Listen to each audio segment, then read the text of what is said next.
have your first novel. Yes. And it's Every Dog Has Its Day. Now, we've heard this. I know my grandmother said it. My mom has said it. Every dog has its day. Very familiar saying. Yes. Okay. Tell us about this novel. Every Dog Has His Day is a story of love, trust, betrayal, but ultimately it's a story of redemption. Tonight, here I am standing in their venue, 2 floors, a nice, incredible boutique. And I live in New York, and I haven't seen boutiques like this in New York, where I don't know if you all have been upstairs and downstairs, but it's incredible. And the only way that we can survive, and the only way that you can survive, because we all know we gotta look out for each other, is if we support each other. These guys right here need you. They really, really, really, really do. And we need each other, because guys, let's be honest with each other. We go to the Chinese restaurant and get wings and rice. We go to the Chinese place to get our nails and hair done, but we don't support each other enough. We don't support each other enough. And until we start supporting people like these 2 guys right here, and myself a little bit, if you haven't bought a book, purchase a book. And if you have purchased a book, purchase another one for your family.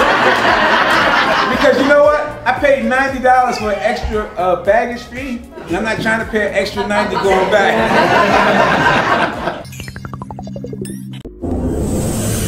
I personally, I love novels, and I feel like there's so many stories to be told.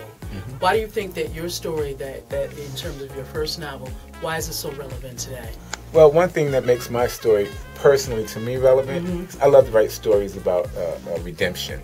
I love all my stories to be redemption themed and based.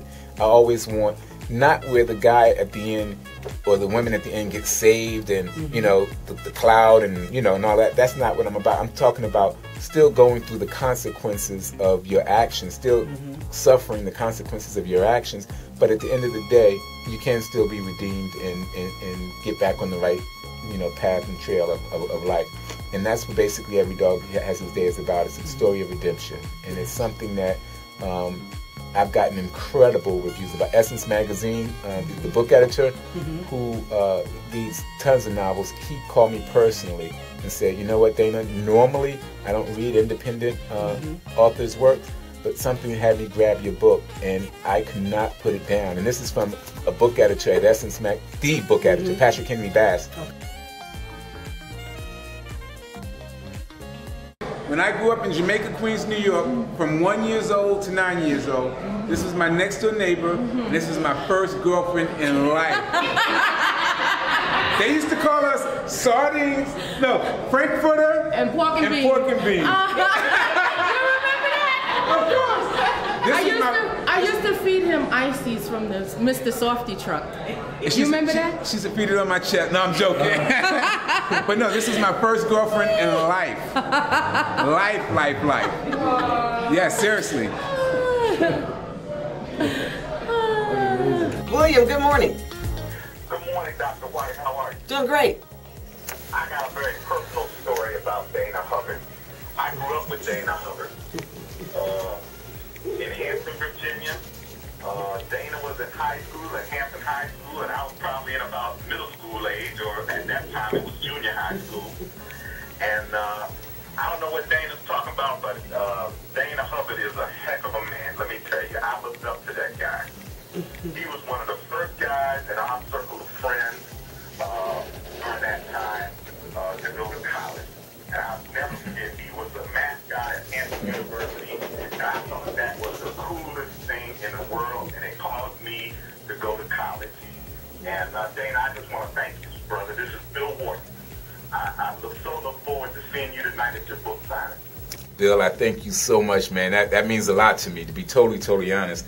I remember we used to kick you around and play football and all that good stuff. You lived in Azalea Gardens, right? That's right. So you were one of the rich kids. I was one of the kids living in the apartments in New Hampton Commons at the time. And if you notice, you made my life rich.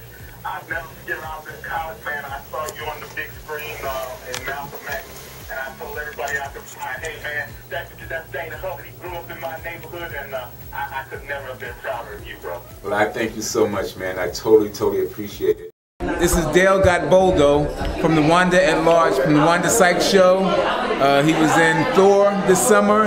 He was in, what's that movie with Samuel L. Jackson? Lakeview Terrace. He was at Mouseketeer with Justin Timberlake. Tons and tons of movies, tons and tons of television shows. So, Mr. Dale Gotboldo. How you doing? Happy to be here. Happy to support Dana Hubbard. Every Dog Has Its Day, a brilliant book.